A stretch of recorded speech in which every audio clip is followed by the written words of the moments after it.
Welcome to the new channel.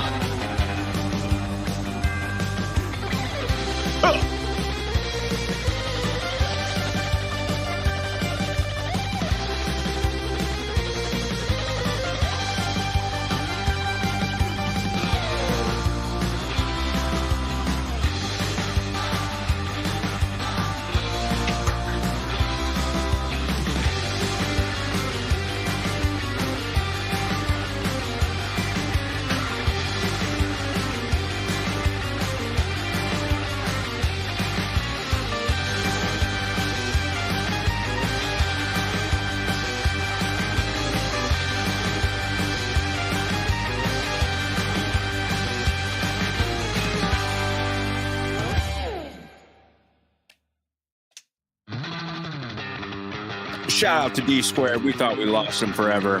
He's back.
What is up, everybody? Welcome to another episode of Shot Talking. We've been gone for a very long time, and I've missed you dearly. In fact, I'm massively depressed, and I'm getting on pills because of it.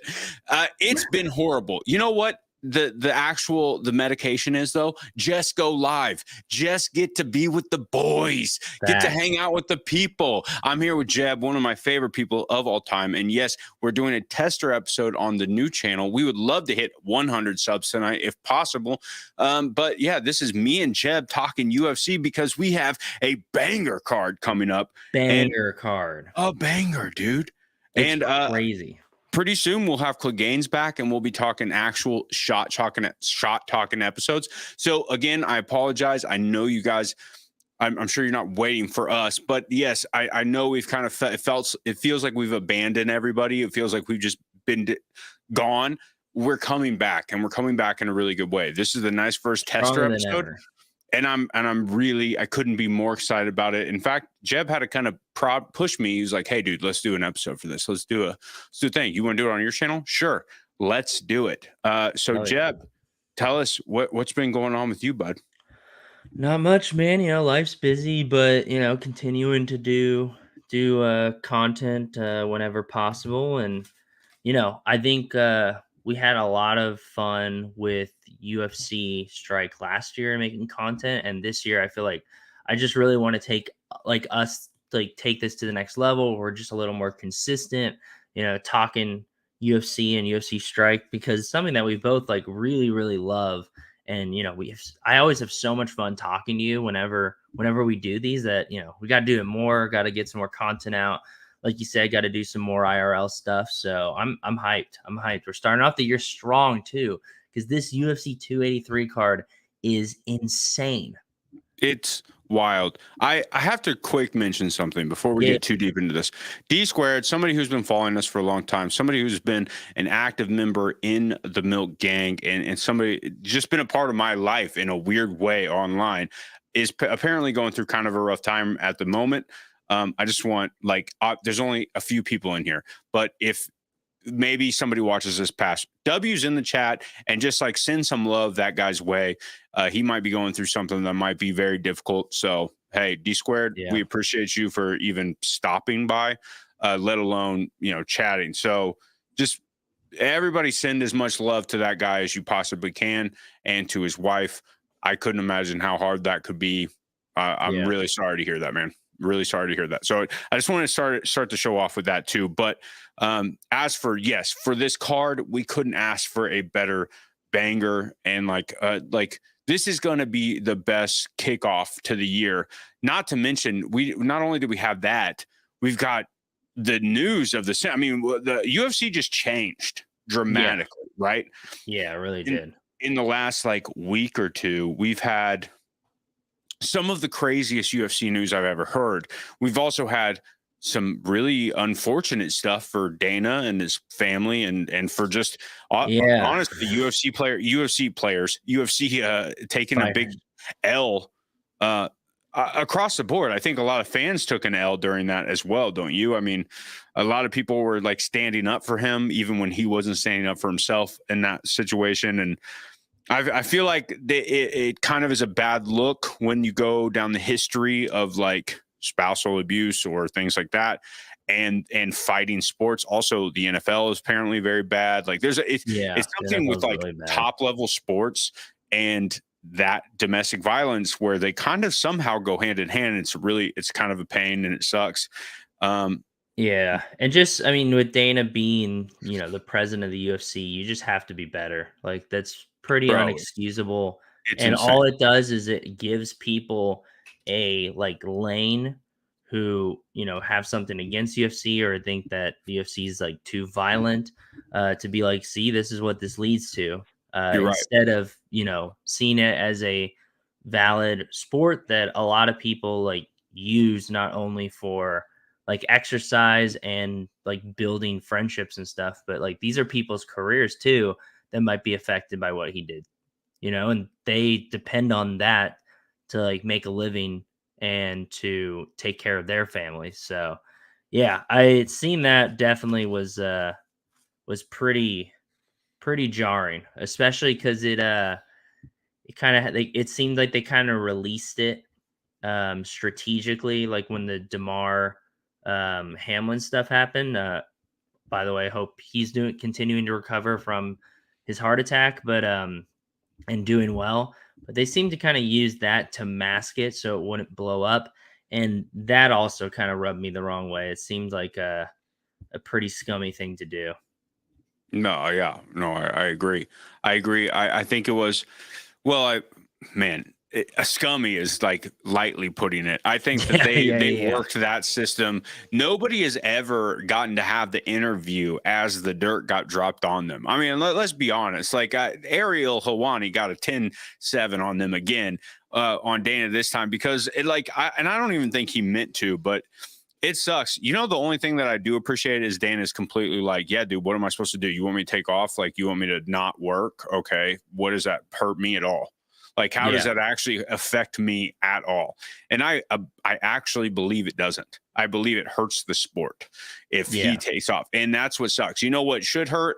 His slap league got canceled. So, I mean, that was kind of irony. I do think he's not as irreplaceable as he once was, to be fair. I think someone else could come in and do even a better job.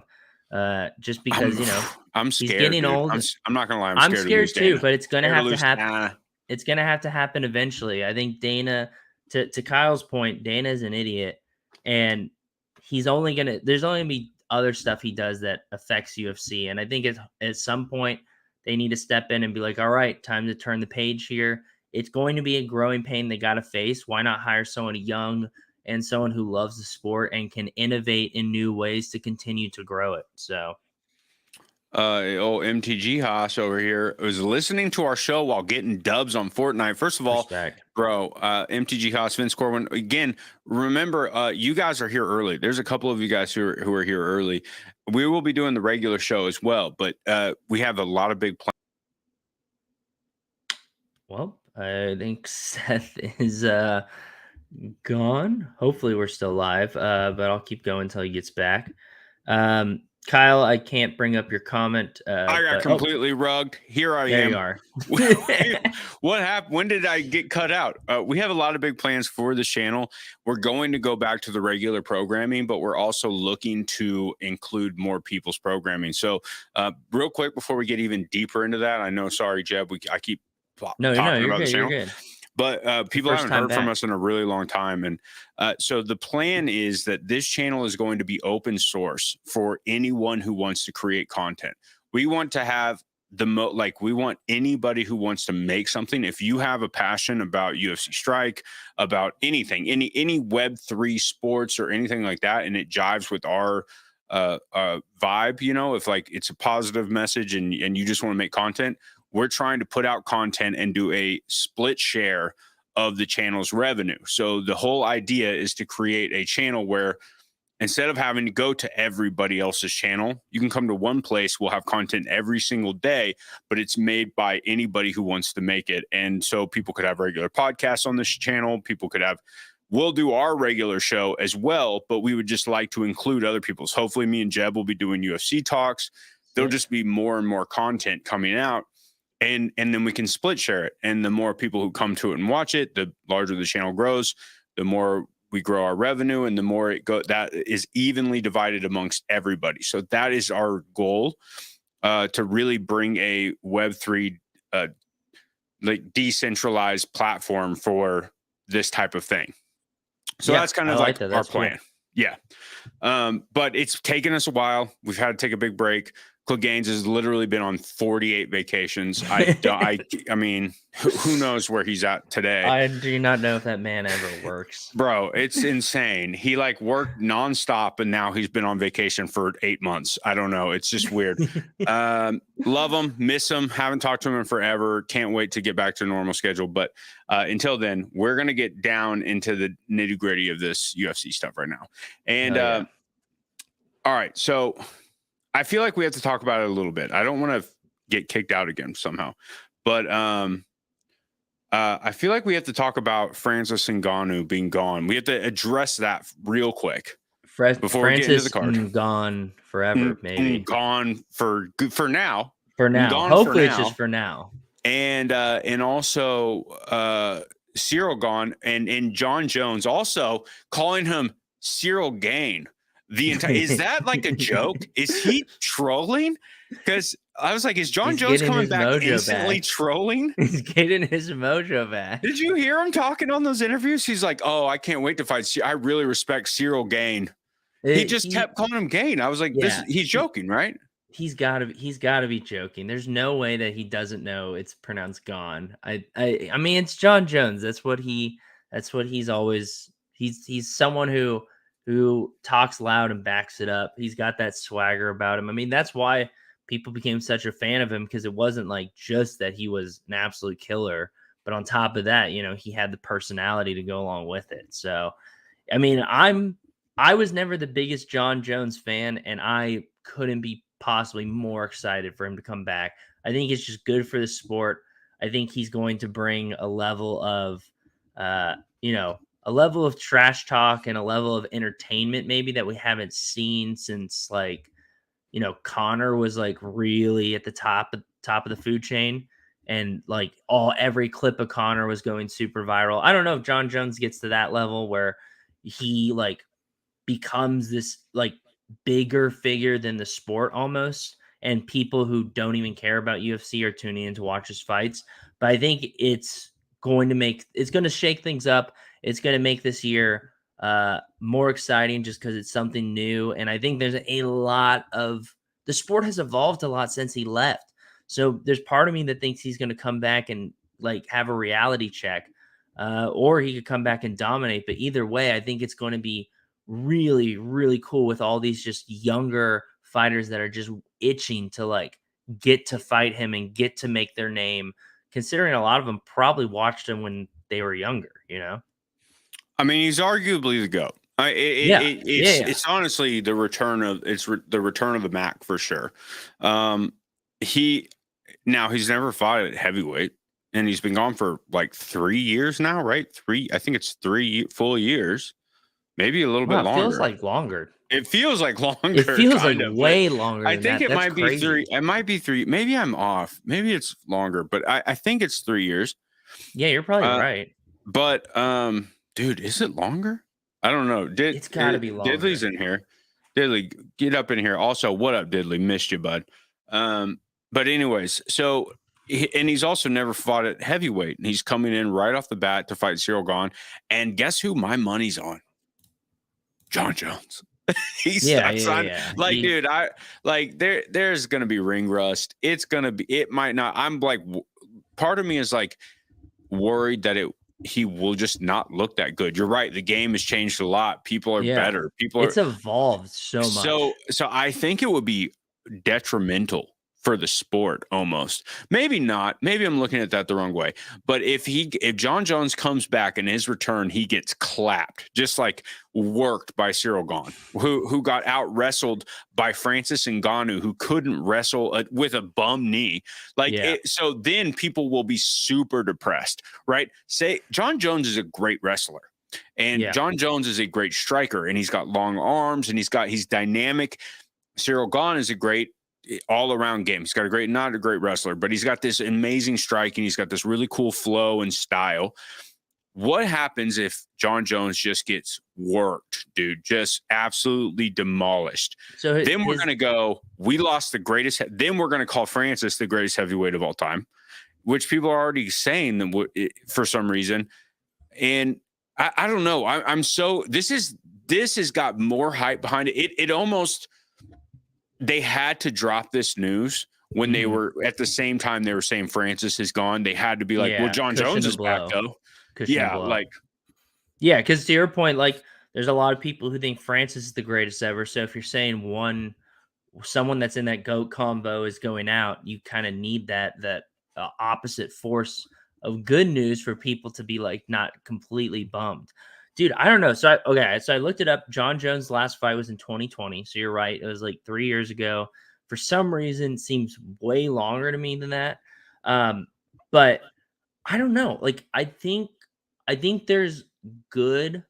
I think there's only good for John Jones coming back. Whether he comes back and absolutely dominates, or if he comes back and gets absolutely worked, I think it's good for the sport either way. Oh, it's good. Yeah. Because if he gets worked, it just shows how much the sport has evolved. It motivates him to maybe try to get better and, be a competitor once again, like be in the competition to get the belt. Or if he absolutely dominates, then he's just picking up right where he left off, and everyone's going to be super hyped about that. So I think it's a win-win for the UFC, and I'm at the very least extremely interested to watch. Like, I don't know if I'm necessarily going to be rooting for John Jones, because I kind of would pick Gane if I had to pick one. Not that I would bet on either right now, because there's just too many variables. But it's a fight I'm not gonna miss. That's for sure. I think this is going to be one of the highest pay-per-views in UFC At least in the last 3 years. In the last 3 years, definitely. Yeah, I was about to say, I don't know if it's going to be one of the and top we're talking about UFCs that have been breaking records for 3. You know what I mean, too? Like because since COVID, UFC's just been doing better and better. I think people have been talking about Jon Jones coming back for so long that I think this is going to be weird big news, unless somehow I might be wrong in the zeitgeist and people outside of fans won't somehow get wind of this. But to me, this feels like people who like, I don't know. It's just like the first UFC Nike athlete is coming back, and he's had all kinds of crazy troubles, and people love watching him fail too. Like people love to hate him just as much as they like to like him. And I kind of feel like this might be a huge pay-per-view, dude. Like I think it'll be huge. I think it'll be huge. Real quick shout out to the Diamond Fist community. Some awesome UFC strike people. I see him in the chat. And yeah, I don't know. Like that's what makes this so exciting, I guess, is because E-squared. Love you, buddy. You got Jet. Sorry, bud. Know you got Jet. Again, prayers with you and your family. Remember, everybody keeps sending those good vibes, and we look forward to you being back, dude. Because I missed you. I really did. All right, back up. Yeah, and down. I was just sorry about that. No, you're good. You're good. Always got to give love. But yeah, dude, I don't know. My interest is so piqued for so many reasons. I just hope that we don't have to wait for forever for this fight to happen. I hope they schedule it at least like in the summer, when it's a little when things are like super like I don't want to wait all year to see this. I need to see this. You've piqued my interest with the news. Now deliver it by like scheduling it sometime like June or before that, like let's get this fight to happen. Let's see what Jon Jones is made of. Let's see if he's just going to pick up right where he left off, or if Ciryl Gane absolutely demolishes him. That'd be crazy. Cause like you said, Ngannou's gone, and like that shakes everything up. It's UFC 285. Oh, really? Yeah, it's March 4th. Holy cow! I must have missed that news. Yeah, the leak was like straight up the date. The guys put it on the marquee. Oh, I missed that. I just saw he was coming back. No, so fake. I mean, obviously they were like, yeah, that guy who put it up on the marquee. He was like, I was super, like Dana said in the press conference, like, yeah, I was really mad, but it's me. No, they dropped that information to try to get as much questioning off of Dana and as much questioning off of like Francis leaving, and as much that all came out around the same time. Yeah, dude, literally it's right away. Like we're going to see Jon Jones fight in a month. That's perfect. We need that. 2 months. Yeah, 2 months. But like a month and a half. Like, yeah. Dang, that's crazy. Because, dude, just even like 283 is just starting off with such an absolute bang. Like, I cannot believe this card. Like, I was like to prep for this stream, I was just kind of watching some of the videos and like the hype videos they put together, like talking about like what's led up to this fight and each of these fighters. And I was like, holy cow. And I knew who all these fighters were, at least on the main card, but holy cow. Like I didn't think I could get more excited, and I am just absolutely jacked for like every single one of these fights. Oh yeah. Can you believe how like actual good this card is? Like this card, I was excited for this card because I'm less excited. I like Jamal Hill a lot. I've been stacking his moments. We're going to talk strike too. I've been stacking Jamal Hill moments for a while. I think Jamal Hill is the man. I think you also like, for some reason, I think you might have been the guy who we talked about him together one day. And then like we both started hitting each other up about Jamal Hill being pretty cool. Yeah. And because this was from the early days, right? Because he knocked out, why can't I think of his now? The little the prodigy guy who everybody thought was going to be incredible in the light heavyweight, Johnny Walker, and then just kept getting starched randomly for the last year. He's just been doing terrible. Yeah. And anyway, so Jamal Hill had that super sick starch of him on a fight night. And I think me and you were talking about it. And ever since then, I've just been like, dude, Jamal Hill's kind of legit. And he's got a kid. I don't know. It's something about the way his dynamic is. So the reason, but besides also seeing him like win fights and being like, holy cow, I think the other thing that you and I were talking about a lot was when we were seeing cards that were upcoming. Jamal Hill, at least he used to. I think he might have stopped, but he was putting out predictions for cards, and he would get most of it. He would almost go perfect every time, and he would just like the way he was able to break down like fighters and their styles and like matchups and stuff, like really stuck out to me. Where I was like, oh, this guy like not only is just like such an incredible talent with just like incredible knockout power, but he really has a very high fight IQ, and you can really see it whether he's on social media or doing an interview or in the ring. And I think that is something you don't see all the time. Like, there's guys that have like incredible fight IQ, and they kind of need to have that to make up for their lack of natural ability. Like there's some people that just have incredible punching power. You can't exactly teach that. But Jamal Hill has both, where he has this incredible talent that could carry him so far, but he doesn't rely on just that. Like he is such a well-rounded, He's an interesting talent. Yeah. I feel bad for Anthony Smith, but because they were supposed to fight, and then he found out live on the broadcast that Hill was getting the title shot instead of him, and also like putting his fight in the nether, and then he went and trained with Jamal Hill, which is awesome. I love Anthony's the best. Yeah. Glover, though, I will say this: my favorite fight of last year. I did some reflecting, right? Yeah. My favorite fight of last year, and I think the best fight of the year. I really think if you went back and watched every single fight, I actually think who we're going to get to see Burns on this card, who I love. Yeah. I think that the Burns Hamzat fight was like really high up there for me, right? Yeah. But when I really go back to it, that Glover Jiri. Dude, yeah, it was the most intense. Like it was the fight that everyone wished they ordered. You couldn't have asked for a better main event. Went all rounds. It was so back and forth. It was insane. And then for Jiri to win, basically in the strangest way ever, by choking Glover out 5 seconds or whatever before the card was over, because Glover was going to win that fight. If it went to the judges, it would be very hard to choose.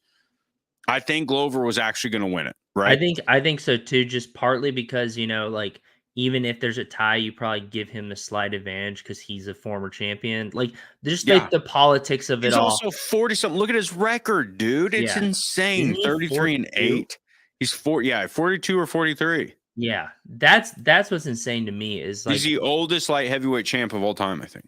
Yeah. It's insane to me how talented he is and how long he's been able to sustain it. But with that being said, I think that's why, Kyle's agreeing too. That's sick. I think that's why I personally am picking Jamal Hill. I feel like this is his fight to lose. Like Glover's he's old. Like I'm not taking anything away from him. I think it's going to be a very good fight.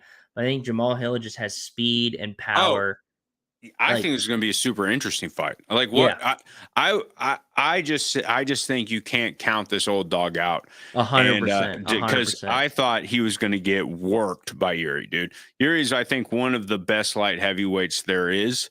I would have loved to seen Jiri versus John Jones in their heyday. They're just such interesting striking, and yet he couldn't.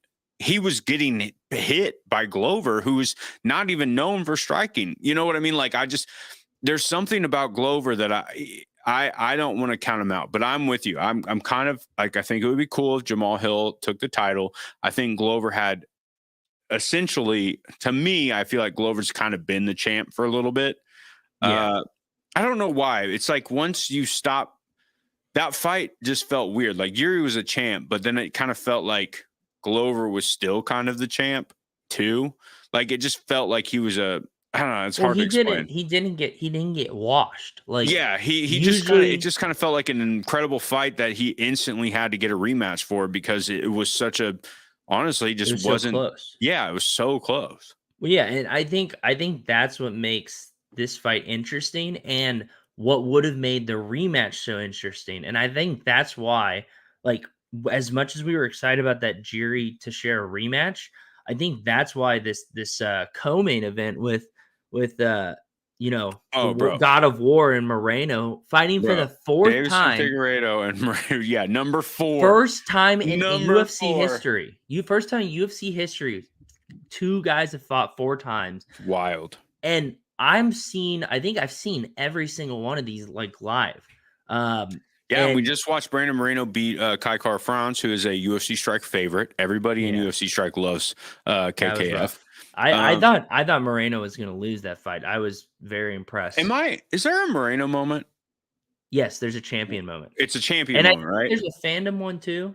Wait, hold on. I got to double check. I'm going to UFC Strike right now because we do have to tie this in. And I know it's a fandom moment, isn't it? Yeah, it's fandom. There's a fandom and a champion. And then Figueiredo only has a champion. Correct. And his champion, I believe, is his debut. It is because that was part of his Series 0. So that's his debut. His fandom is his second moment. So whenever they release badges, that fandom won't get the debut badge. But anyways, and then Figueiredo has only the champion moment. Dude, something about Figueiredo, like what did you call him? Something about his look. Yeah, I love that's what he goes for because he has that stripe in his hair that he puts on.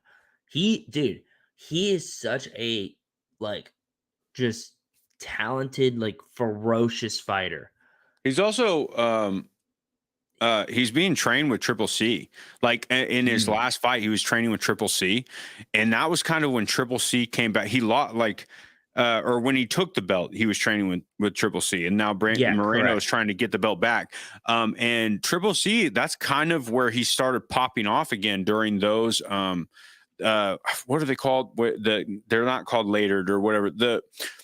Chat, help me out here. Whenever the thing that they do leading up to the fight, it's my favorite thing. Like the video series they do. I can't remember what the name of the actual series is. Yeah. But anyways, it's Triple C started popping off as like a really good coach for that fight, and then parlayed that into a YouTube career, and now is coming back and is talking about they're trying to fight Aljamain Sterling like maybe at 285. That'd be crazy. Which is insane. But anyways, I just think that's really interesting. I like Davison a lot. Yeah. Yeah. But yeah, I mean, Figueiredo, he's training in Brazil at home. This fight's at home for him. Moreno had a fight in Mexico that he won. So and all 3 fights have been so incredibly close. There was only one finish, and that's when Moreno was able to get the choke for the win. And so this one is such a hard fight to pick, who we think we're going to win.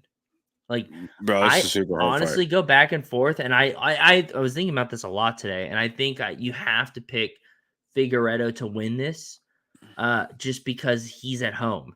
And I think that's the difference maker in this case. Nice guy Brandon, though. I'm not gonna lie, dude. Nice guy Brandon. I kind of feel like he's got that next gear. Yeah. I thought Kai Kara-France was going to beat him just because I thought once he lost his belt, he was kind of done.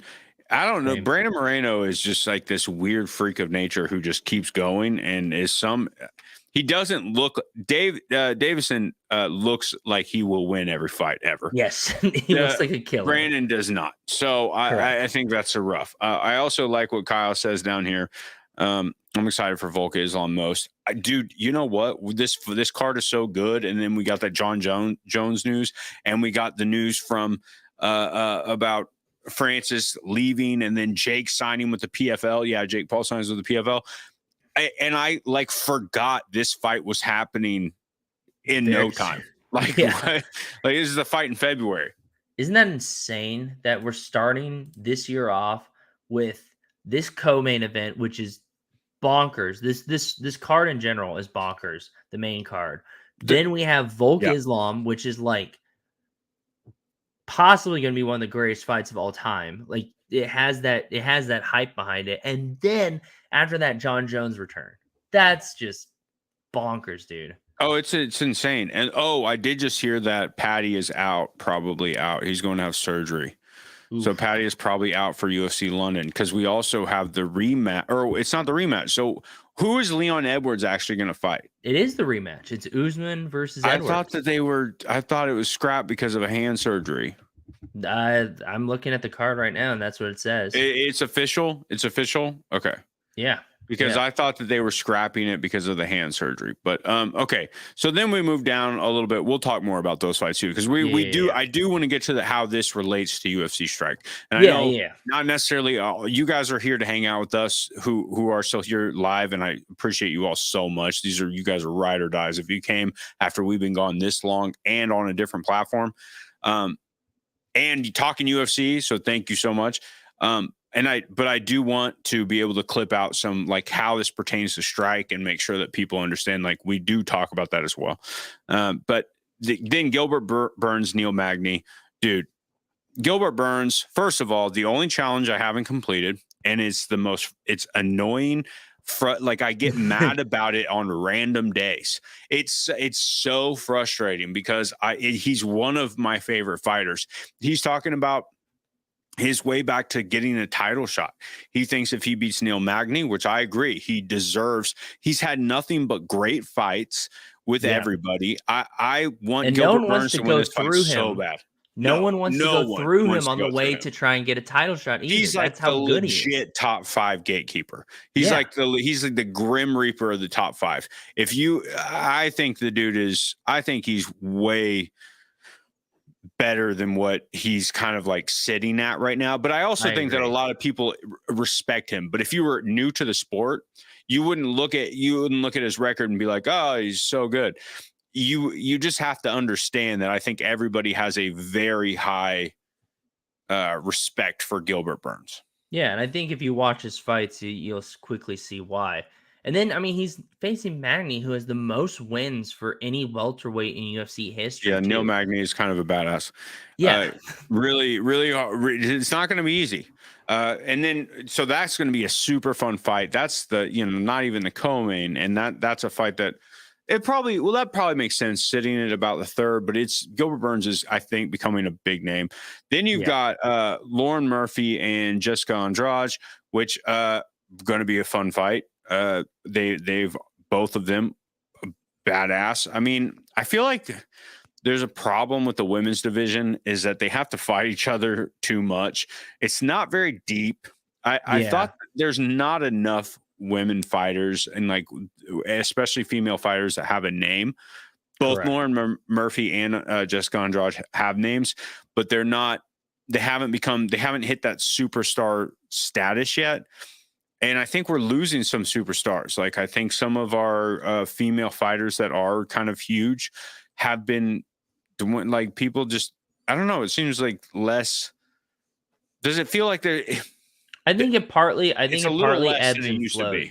I think it ebbs and flows too. Like I think there are times because women like UFC, like the UFC is growing so much. Like only very recently have we seen just like weight classes become just loaded with killers. Like that wasn't a thing even like 5 years ago.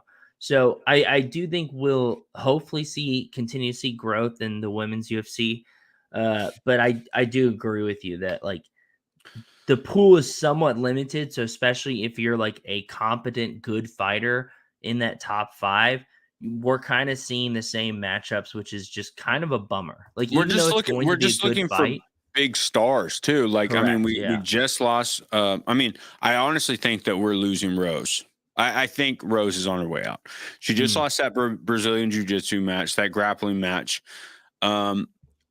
Something is different about her. I don't know. I could be wrong. She just ended up having the worst fight of her, and then I feel like we've got Amanda Nunes, who is taking some time off her family. Like we've got, Yeah, she's probably on her way out sooner it rather just than doesn't later. feel like we have these big stars. Who else just Rose? Not Rose. Joanna Jędrzejczyk just retired.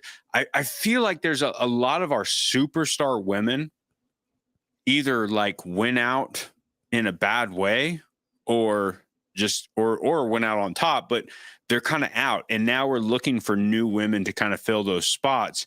We remember Molly was kind of becoming like the superstar for the females, but then she got beat to death in an embarrassing way. Yeah, that was a bad matchup. It was so bad. Well, that was Mackenzie Dern, right? Who just crucified her. Yeah. Anyways, I feel like we need some women to step up. This is a really good card to make a name. I think Jessica Andrade, who in the UFC community has a big name, and Lauren Murphy has a nice name. Maybe they can pop off. Maybe this is a way to start having some ladies come up. Yeah. And when someone that big like leaves, like it just creates a vacuum that's going to get filled by other people and give them an opportunity. So I'm very confident that we'll see the UFC like women's division continue to grow. It'll just take time. I think there's more and more female fighters in the world, especially in grappling. I watch grappling contests all the time on YouTube while I'm working, and like the women's divisions are huge because it's a perfect sport.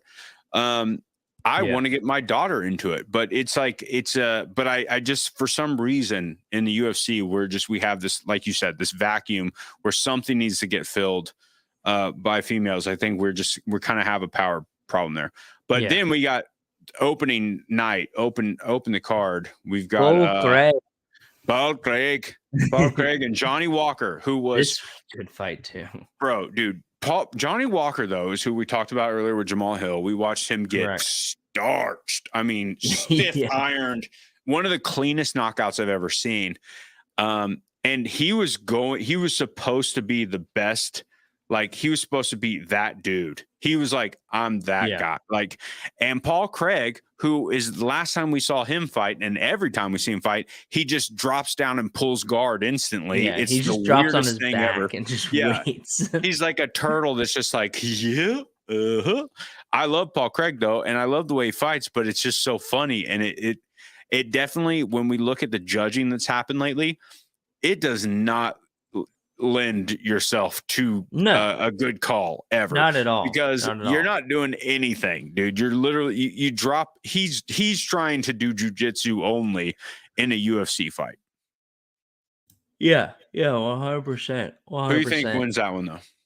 Johnny Walker, because of those reasons. I think if it goes to decision, Johnny Walker like 100% wins it. And I just think on their feet, like unless Paul Craig is able to somehow get him, I think there's one avenue. There's one way that Paul Craig can win. There's multiple ways that Johnny Walker can win. So I'm always going to bet on someone who has multiple outs. Oh, see, okay. So I think that there's one way Johnny Walker can win and one way Paul Craig can win. Well, Johnny Walker can win with knockout or decision, right? Oh, Paul Craig has to get that's a good point. Yeah. Okay. No, that's a good point. Like, if Johnny Walker doesn't get the knockout, as long as he doesn't get submitted, he should win. Paul Craig has to get the submission to win, most likely. Yeah. So yeah. I mean, I love Paul Craig. I hope he gets a debut on UFC Strike soon, just because of I think it would be a great one to have. But I don't think he wins that one. And then go for it. Oh no, go ahead. I was just going to say, before we take a look at I don't know if we have time to look at the fight night, but I do want to point out that in the early prelims, we have Terrence McKinney fighting, who I'm so excited to see that. He's fighting? I did not even realize he was fighting the early Why is he fighting the early prelims? Terrence McKinney might be one of the most popular people in the UFC already. Yeah, I think it's because I was listening to Adesanya talk about this, and they're saying that maybe it's just because they want to spread it out so that way people if you looked at this early prelim lineup, they need you need someone in it where you're like, you know what? Okay, I'll watch Cody Stamann.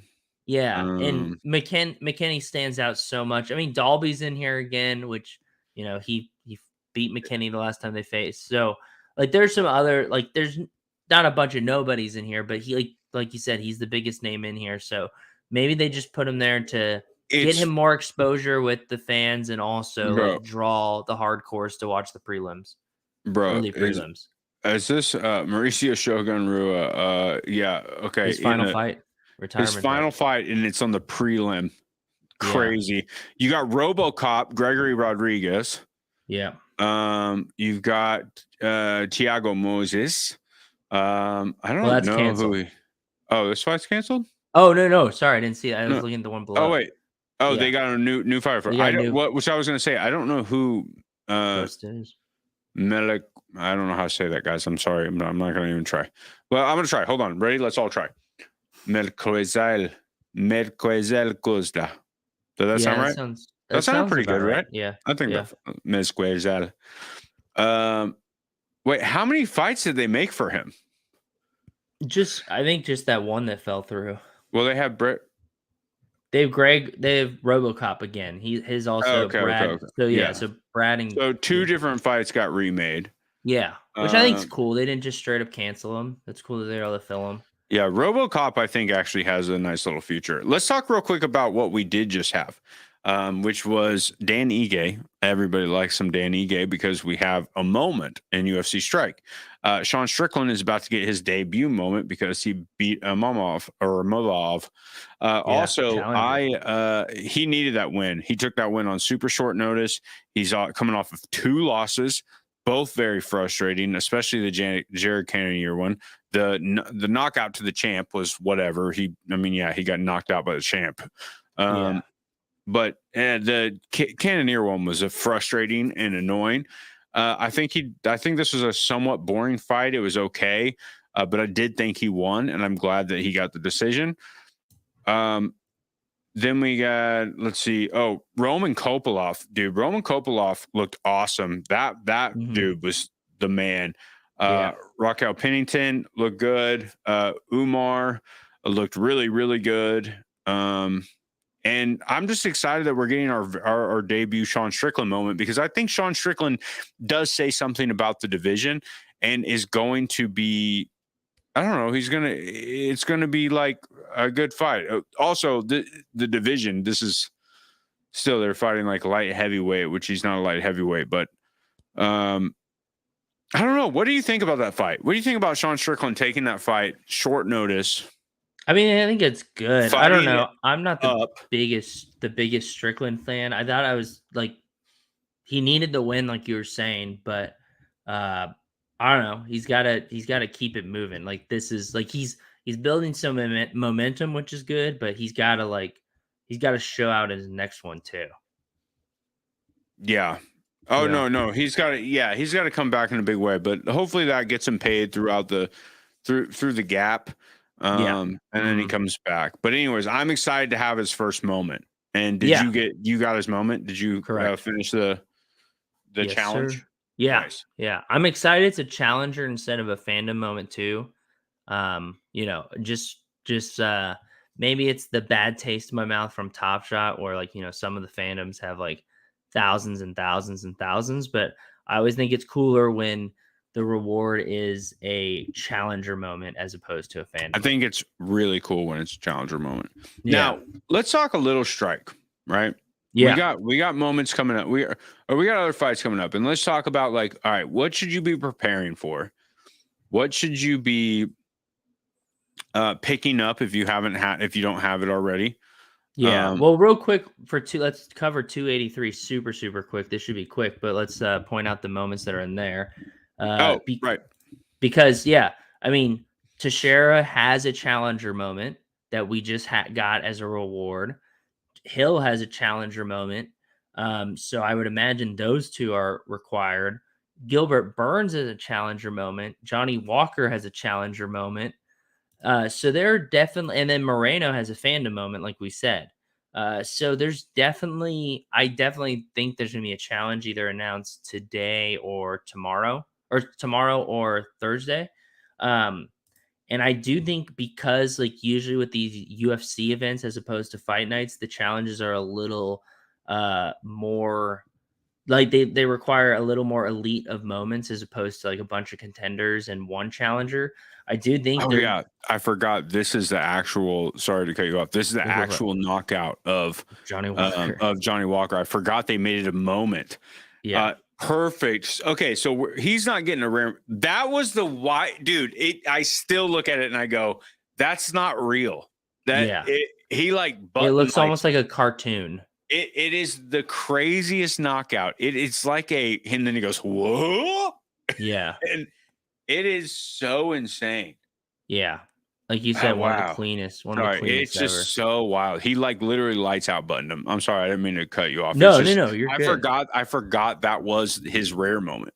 Yeah. No, dude, watching these moments still get me so excited. The moment quality just throughout is so good on Strike. And that's like within the last year. That's like while we were watching the sport. Like that's what's so cool is I can look back on that and be like, me and you talked about this fight. Me and you watched this fight, and now I have the moment. Like there's so many things like that I really like about UFC Strike, and it's something that I mean both of them do, but I feel like, both Top Shot and All Day, they're moments that you've seen, but for some reason it's such a bigger deal when a fighter only has 1 to 3 fights a year. And if it's like some epic fight like that you were like, oh dude, I saw that, and then they meant it like, sometime around, I don't know, it just feels good. I like that. Yeah. No, I couldn't agree more. It's funny you mentioned that because the Vera challenger is on your screen right now, and that's one of those moments where I feel kind of the same way as watching that win that he had. Oh yeah, dude, against and then he's going to be fighting. He's going to be fighting soon as well.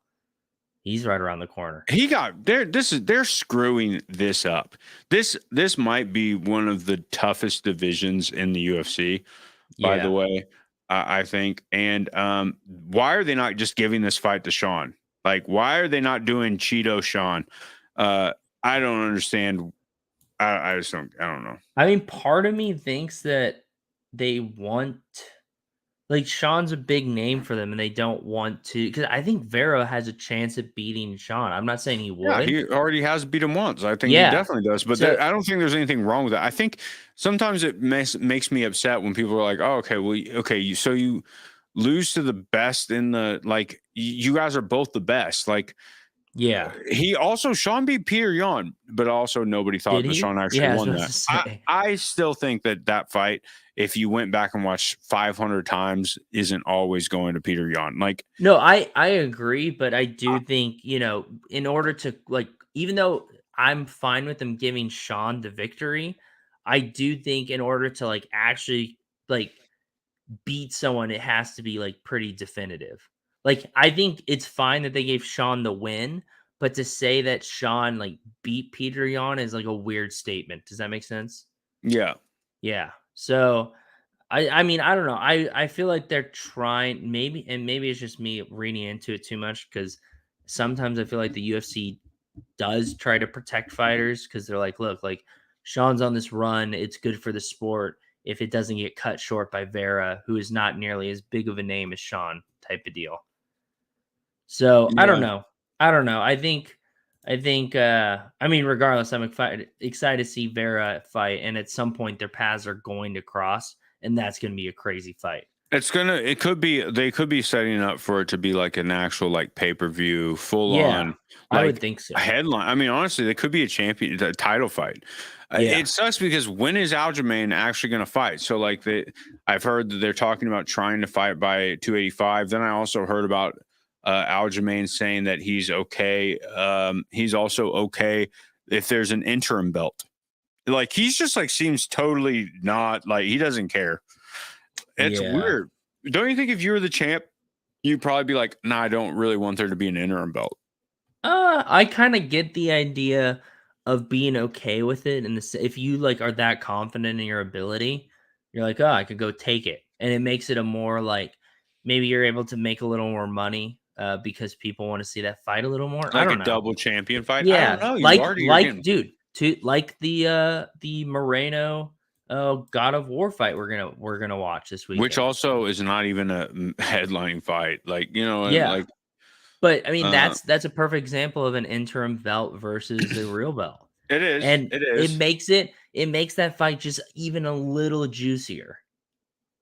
So I don't know. I don't think it's I do think it's weird that he's like so whatever about it. I get what you're saying, but I don't know. I think maybe he's thinking like big picture here and what will bring in more views to the fight because for better or for worse, you have to think about that as well.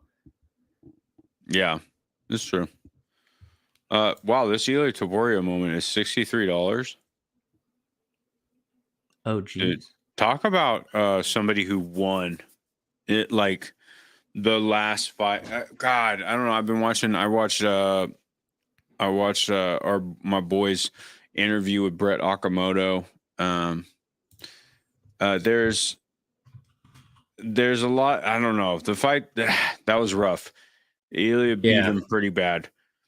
And that was kind of rough, and that stinks a little bit. Bryce got beat up pretty good, and I want him to come back. I don't want him to do a good job. And I will say after that last UFC, I think that Ilia came out on top, and Paddy came out like kind of the heel and the villain. Yeah, 100%. And I think a lot of people who just started liking Paddy Pimblett stopped liking Paddy Pimblett like really quickly. It sucked for if you're a Paddy fan, and I'm a Paddy fan. But it's didn't you say that he has to get surgery, so it's gonna be a while before he fights? Well, I just heard that I think he's getting wrist surgery or hand surgery, so I think it's gonna be a minute I think he's gonna have to miss the Leon fight. Yeah, see, that's a bummer, especially because he just turned heel. Like, I feel like if you make a turn like that, you really got to have a fight soon after that. It's just is like, to your point, just this weird limbo now. So, yeah, that's a bummer. That's a bummer. It is a bummer, dude. But yeah, okay. So what fights do we have that are coming up that we should be buying for, right? So I think the fight night, if you want to pull it up, the fight night, I don't think there's anything specific here yet to buy. Like Derek Lewis is on it, so maybe you have to have his hype moment as well as his contender moment. And I'm sure they just do something that's a pretty that would be cool if they included the hype moment. Honestly, it'd be cool if they include hype moments every now and then. I would like it. I would like it a lot. But overall, we don't see a lot of. I don't see really anyone that has like a moment, or if they do, it's a contender moment. So I don't think there's really anything you have to worry about too much. If they do a challenge for this fight night, I don't think it's going to be anything too crazy, like where you have to risk like something running up, which is good because, if you're a collector or you're someone who's just getting into UFC Strike, it allows you to experience the platform without feeling like you have to spend a bunch of money and able to enjoy it. And I think that's really important for continuing to bring people into UFC Strike while also retaining current users. So I think that's awesome. Yeah. This kind of feels like a pack moment. Yeah. Or a pack challenge. But I don't know. That kind of feels about right. Like a pack challenge, maybe. That. I think so. They don't tend to mint new moments for a fight night. It's usually for a UFC. So I think you're right. I think it'll probably be packs, or if they don't have packs to give out as a reward, I'm sure they'll figure something else out. But UFC 284, I think that's going to be quite an interesting challenge on top of like how good of a fight it's going to be. Sorry, let me get to that one. No, you're good. You're good. Because we have Islam and Volk. Islam has his challenger. Volk has a champion moment as well as the fandom, right? Islam has both a fandom and a champion. He has got a rare and fandom moment. Yeah. Okay. And so we've got Islam has only a fandom and champion moment. We've got a rare and fandom moment from Islam. In fact, the Islam moment I was like buying doubles of because it went from like $120 to like $30 out of nowhere. But his fandom moment is holding up. Yeah. Then we've got Yair, who we have a fandom of, correct? Well, isn't it a fandom? think so. Maybe. I think it's a fandom. I think Yair's is a fandom. Then we've got Josh Emmett, who was one of the most expensive Contenders. moments of the draft or of that pack and of contenders. Period. Oh yeah, Yair's a contender out of 10,000. Oh, it's a contender. Okay. 2 contender moments fighting as well. Right. And Josh Emmett is also somebody who is a part of, or at least claims to be a part of, like UFC Strike. He's a UFC Strike collector for sure. Then we've got Jack Della Maddalena, who I actually have stacked like quite a few moments early on because I think it was his debut rookie fight the moment they chose. And has a really good record in the UFC, and I actually like him. And I'm surprised to see him this high up on the card. But that's good. That's good because I like that moment, and so I was like, oh, this guy has potential. Maybe they're trying to give him the rub and give him that that push over. And then we get into some heavyweights that I really don't know. Yeah, I'm not super familiar with either of them either. I really don't know these guys, and it's kind of makes me feel a bit embarrassed because I'm just like, I don't know. And they're like on the card, like on the main card. So I'm like, oh, I need to figure out. So, but this card is being sold for sure by Islam, Volk, Yair, and Emmett. I mean, this is honestly even kind of going down. Like, these aren't like big known fighters yet, but they're giving them the rub by putting them up here. So the prelim card, there's got to be somebody, Tyson Pedro. I mean, who's selling the prelim? I think it's supposed to be Whitaker and Costa, but it got canceled. Yeah. So, yeah, I think this card is kind of a little bit underwhelming. But it has one of the biggest fights of all time. Correct. Yeah, that's the sell. They don't have to do anything else because everyone wants to see this fight. This could be the fight of the year right off the bat. Like this could be the fight of the year, and like it's middle of February. So what are you buying when it comes to moments right now? Are you picking anything up? Yeah, so I have the Volk fandom and the 2 Islam challengers and the Islam fandom. I definitely think there's going to be. Let me pull up the circulations real quick. I want to check something. So the Islam fandom's out of 580, Islam challengers out of 1,500. So there's 2,000 total Islam like circulation. And then if we look at Volk, you know, his is at 3,000 with that fandom, and then the champion obviously is just gravy on top. So I would imagine you would have to have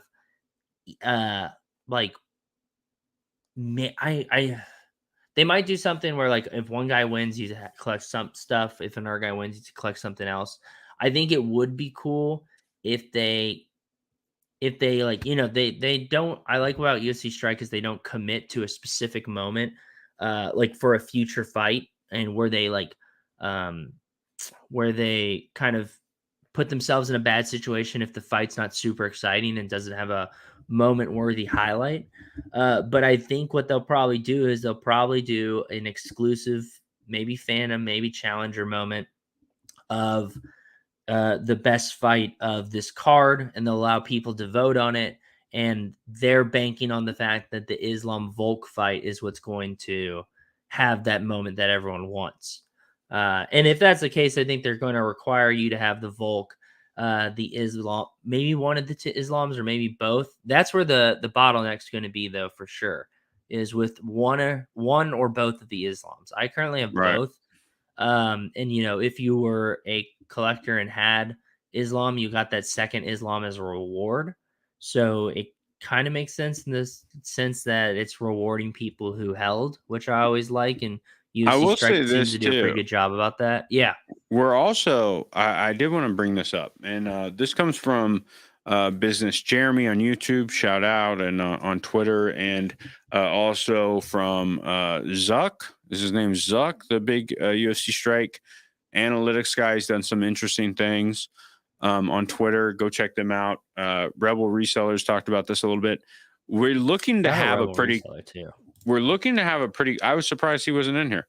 We're looking to have a pretty consistent metric on who's completing these challenges, and it's around 500. You know, Yeah. and that's and we're looking at some that are like, oh, if you were active. So the Gilbert Burns one, which was kind of what happened to me. I bought the moment that I didn't have and then forgot to burn in time.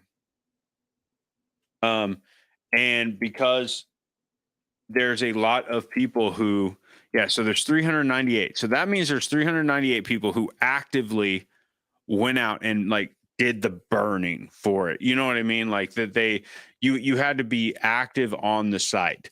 However, I do think there are plenty of people who still have like, they have most rares, but they might not be interacting with the site every day. Maybe closer to my situation, like lately, where it's like I have them all, like I have the things I need, and so I just have to double check to make sure that I don't burn. And then that was the one challenge I screwed up, and I just forgot to burn. But yeah. So what do you think about that? I know we gotta cut off really soon, but I want to get your last take on this real quick. Is like, what do you think about that number of active participants? Do you think, I mean, 500 is a great number when we want small mints, but is it? But is that a bad sign too? It's like the same 500 people complete. Yeah. So yeah, and I think that's more specifically with like moments that cost a little bit more. Because I do think when there are challenges that are more like aimed towards like someone who has a very minimal collection, like where it's all contenders or whatever, that number does seem to be up in the thousands. But whenever there's like a real challenge for a real moment, it's definitely like you said, like 5, 6, 700 people, the same ones, and us two being two of those people in that group. Yeah. I don't think I mean, there's a small part of me that's a little bummed because it's like, oh, you want more people to be in it. It makes it just kind of more exciting when there's more activity and more people like really, really are super into it all. But I think the one thing that makes me not worried about it, like some people might be, is that it really just seems like UFC Strike is doing an incredible job at like reading the room and just seeing like how many active users there are and like putting out like supply in accordance with that. Right. As like when's the last time they sold a pack? It's like I think was like September. Like it's been so long. Has been a And while, hasn't it? it's been forever, and they've been doing like unique, fun ways to continue to interact with the platform without extracting tons of money from the economy or just over minting moments to over mint moments. And I think UFC Strike has just done a really, really good job. Yeah, except the S0 mint counts, but that was them kind of shooting in the dark at what maybe they thought was the original amount of users we'd have. And since then, we've gone on to burn a lot of them, and I hope we continue to burn a bunch at a high clip. I think S0 mint count burns are going to go on for a really long time. Yeah, I think so too. I think so too. What's crazy though is people still burn S1s because they did and like this is where you complain and at the same time like praise the UFC Strike team. Yeah. They pick such good moments for their S0 moments. Yeah. Honestly, like there's so many fighters in there that are like, you have your prospects, they're already stars, there's something, it's their debut moments.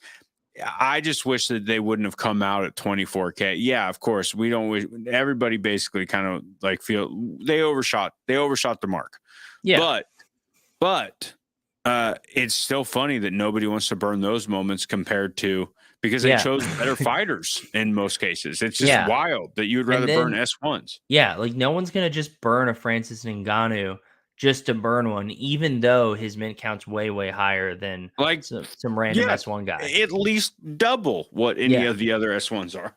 Yeah, exactly. So I think I think ultimately I'll just say, I think UFC Strike is doing a very good job overall. They've made some missteps. I know people love to complain, but I'm very encouraged and impressed by how they continue to roll out challenges, engage with collectors, and reward collectors in various ways, without just like being incredibly tone deaf and over minting and over supplying and stuff like that.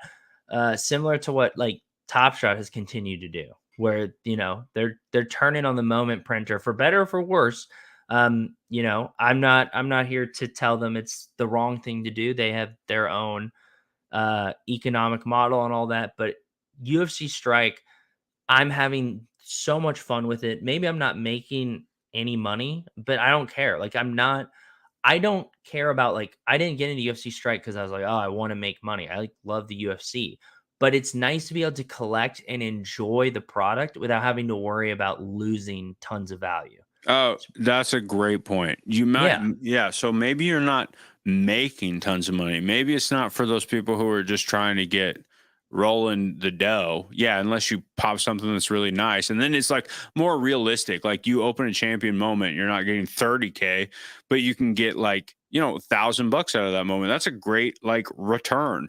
Or they have But like real incentive for you to hold it too. Like yes, real what incentive for you other to hold it because of an actual crazy, champion club, and then crazy. and then also like but you're not worried about buying a moment anymore. I feel like I feel like we're at the lower end right now, so I feel Yeah. like you don't have to be so worried about buying a moment and then just being like, yeah, it's going to stay around the same price because we have this Yeah. active these amount of people who are just into the UFC. I'm telling you, UFC fans are rabid and they are wild and I know they're very intent. Like they wouldn't sell these terrible UFC shirts all the time if they weren't like UFC fans Yeah. are super into it and it's only growing. It's growing with it through the internet every day. Why I it's the thing is that the NFT thing is still has a really bad there's just a negative connotation attached to everything Oh yeah, NFT. 100%. And I think we're really trying hard now. I think Dapper has to step back and be like, we're not NFTs, we're collectibles. We're different. Yeah. We're not what you think, especially like it sucks every time there's a new Logan Paul scandal or every time there's a new Yeah. whatever. Like that is just a huge like that's a huge dent in our in what we are. And I don't think that we're a scam. I don't think what I say we like, but I'm a part of it. I've been collecting Top Shot and UFC Strike since it's been out. Been collecting Top Shot for over a year. I've been making content for Top Shot for over a year. Yeah. It's like every time something like this happens, a big thing like that happens, it's detrimental to like our growth. And we just have to show people that it really is more about fandom and less about trying to make big profits. Yeah. Right. I got to get going, but the one thing I want to say before to like kind of end this and what we're talking about is if you look at the two Islam moments, people were paying over $100 for Islam's challenger because he was in the challenge, and then it dropped to 40. But if you got that Islam fandom moment, it kind of makes up the difference. So you're not super upset that you Right. lost $100 collecting a moment that you love, because guess what? You got an incredible fandom moment that like, so you have two great quality Islam moments, and more or less you have like how much you paid for it. And I think there's so many people who get this wrong when there's criticism levied against Top Shot and people think like, or any like NFT product. Um like I've never been in this to make money. I didn't get into any of this stuff thinking I was about to make generational wealth, but no one wants to collect and just immediately lose massive value. And so Right. I just feel like UFC Strike like is aware of that, and they're creating value and making sustainable smart decisions. So and because of that, I to to answer the question, because of that, I'm not super concerned about that user count right now. And I'm just going to keep collecting and making decisions that I think are, not me overreacting or taking too big of a risk, and just growing my strike collection. Yeah. Just keep on keeping on. Well, all right. We'll wrap it up at that point. I just want to say thanks to everybody who dropped by. Jeb, thank you so much. I love it whenever, like we get together. I thank you for coming on this channel instead. I'm sure Yeah. we'll do more on your channel. Also, remember, anybody out there who wants to make content and they're interested and they want to be doing something, you're welcome. Like this is going to be a channel for people who want to make content. Hit And I those think that DMs. all that could do is just make things better for both Dapper, for everybody. I think it's a good idea, and we're going to keep fleshing it out and trying to make it work. But Jeb, thanks so much, dude. I know you got to get out of here, but I appreciate you every time. I have a blast talking to you. You've become a good friend over the internet over this last year, and that's awesome. So, what's our next show? We should when should we do another one? I think it'd be cool to before John Jones. I think it'd be cool to do every UFC card. Like I'm down with every pay-per-view, or if there's a really good fight night. Yeah, every pay-per-view. I think that would be fun. That'd be fun. Yeah. We also got to get you to come on Shot Talking every now and then. Yeah. Because it's on Tuesdays. And we are going to stick to a normal 2-man crew for now, because Christian is still out. But yeah, we'd love to have you come on and talk Top Shot and talk whatever. And also, if you don't know, we got to sign up. But if you haven't gone, I'm sure anyone here knows Jeb's channel. Jeb, plug your channel real quick. Yeah, check me out on Twitter or on YouTube at actually Jeb Bush. And thank you guys for hanging out. Appreciate it as always, and excited to do way more of this year. Yeah, baby. All right. Thank you so much, Milk Gang. We're out on our very first live back in next week. I'm pretty sure it's next week. Hold on. We'll be getting in our Discord, and you'll be hearing a few subs. So make sure you hit subbed. We're going to do massive giveaways, and we're going to have a lot of special guests, and that's where everything is going to be fully revealed. And Cleganes will be back, so you guys can all be happy. Not just me. All right. Later, guys. We love you. See you guys. Bye. Gotta find the thing gonna happen right here.